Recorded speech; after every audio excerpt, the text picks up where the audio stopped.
And he doesn't need to indulge in this. I would advise Dr. Yasir Qadhi to stop indulging in this, because this is not his field. He's not an authority to say. I mean, when he wrote his book Introduction to the Quranic Sciences, he was a graduate student from Medina University. Okay, he was in his early 20s. He was a student. Okay, I don't know what his exact qualification in the Quran is. What he needs to do, he needs to delegate the task to the Ahlul Quran, to the Qur'an, to the masters of the Quran, people who have done PhDs in the Qur'at, and they have mastered the transmission of the Quran. He needs to delegate to them. He just threw Qadi under the bus, threw him under the bus. And he didn't get upset with hijab. He got upset with Qadi. Why did Qadi mention these things? Why did Qadi just not simply hold out the Birmingham folios? If you ask me this question today, what would you write on a blank notebook if we were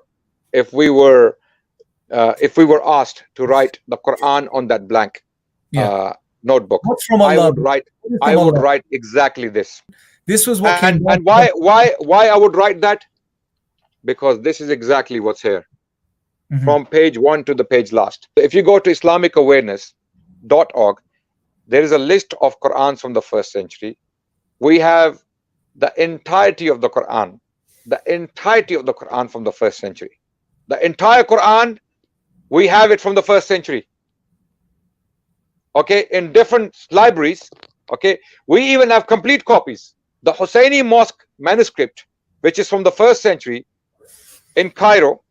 Okay, Husseini Mosque manuscript is from the 1st century of Islam. It's in Cairo. It is 99% complete. The complete text of the Quran. Only first 2 or 3 pages are missing. Surah Al-Fatiha and maybe the very early verses of Surah Baqarah are missing. There are so many mistakes he made in just those few minutes. He mentioned that the Birmingham folios proved. He said, why did he just show this? Because there's no Qira'at. See, Qira'at are only the dots added and the vowelization. That's done in the 8th and 9th century. So the Qira'at is not the most damaging material. This is not even that damaging. When Qadi said this is the most difficult question they've had, no, it's not, Qadi. Wait till you see what we're going to throw at you. This is all from the 8th, 9th, and 10th century, way over here. I don't care about that. I want to know what's happened in the 7th century. I want to know what's happened in the very beginning. I want to know what happened at the time of Uthman in 652. I want to know where that Uthmanic recension is that you're always talking about. Where's the original Quran? And that's what Adnan tried to say. Adnan tried to bring that in. Did you notice? What is the Quran that he claimed was the Uthmanic Quran? The Husseini Quran in Cairo. Right. What an idiot. Wow. Claiming that, and did you notice what he claimed? He said it was from the original, but then he quickly qualified himself. No, it's from the 1st century AH. That means up to 719. Yeah. That this is before 719. Who in the world would ever accept that? 719? Nobody considers this to be even an 8th century Quran. It may be a late 8th century, but many people put this to the 9th century. What's more, it does not belong to the 63, the Islamic Awareness website that he claimed where it's been housed. He said it's in this Islamic Awareness website. Go up on the Islamic Awareness website and see if it's part of the 63 fragments that they have listed there. Not at all. When they radiocarbon date the parchment, are they it's the parchment itself that they're dating, or is it the ink on the paper, or is it both? How does that work? It's the actual skin, it's the actual material. They carbon date the material, and basically the dating tells you when the animal was killed, because it is vellum. It comes from goats. It is basically goat skin, and it is highly likely that it was penned, it was written according to the study of paleography. Even the text, it is very, very ancient. It is early Hijazi script. It is very, very early Arabic writing. So both basically facts correlate. Okay, the dating of the parchment and the text. Making mistake after mistake after mistake, saying that radiocarbon dating not only dates the parchment, it also dates the ink. Nobody in their right mind would make that kind of statement. Obviously, he doesn't know what he's talking about. The Birmingham Folios is just 2 pages front and back. It's parts of in 020. That's it. Yeah. It's not a whole manuscript. It's just a few. What's more, nothing on it is about Islam. All of it is about Moses. It's about the 7 sleepers of Ephesus. And if you look at these stories have nothing to do with Islam. These are pre-Islamic stories.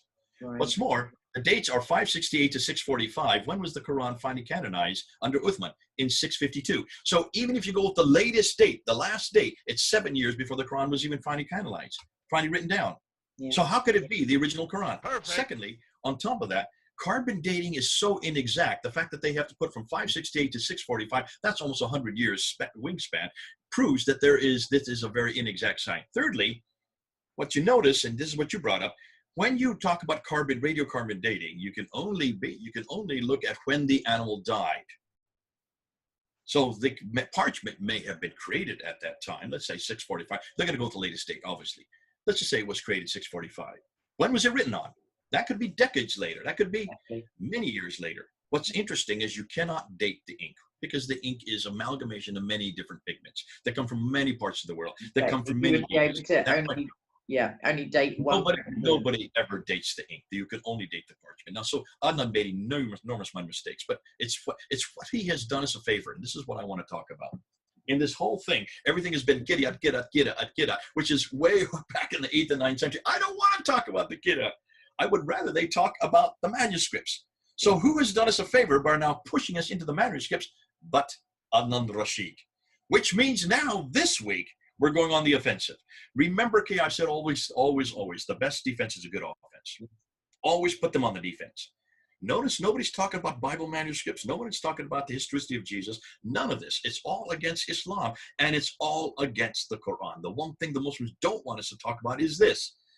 I think we really do have Islam in a corner. I've never seen it this easy for me. I've never seen it this exciting. I've never seen this many admissions, and I've never seen Muslims starting to censor themselves. Since when do you censor an interview of 25 minutes midway through the week? Why do you do that? Unless, of course, you don't have answers. I would suggest that this may be the beginning of the crack of Islam starting to open. And I don't think we're just going to have a few. I think we're going to have thousands, maybe even millions who will finally live Islam over this one question. Let's see. You will never succeed because the pens have been lifted, papers are dry. We have the physical copies from the 1st century, from the life of the Prophet ﷺ. They are exactly the same as this, what we read in our homes. Okay? So keep crying, keep crying, keep crying. What is the Quran that he claimed was the Uthmanic Quran? The Husayni Quran in Cairo. Right. What an idiot.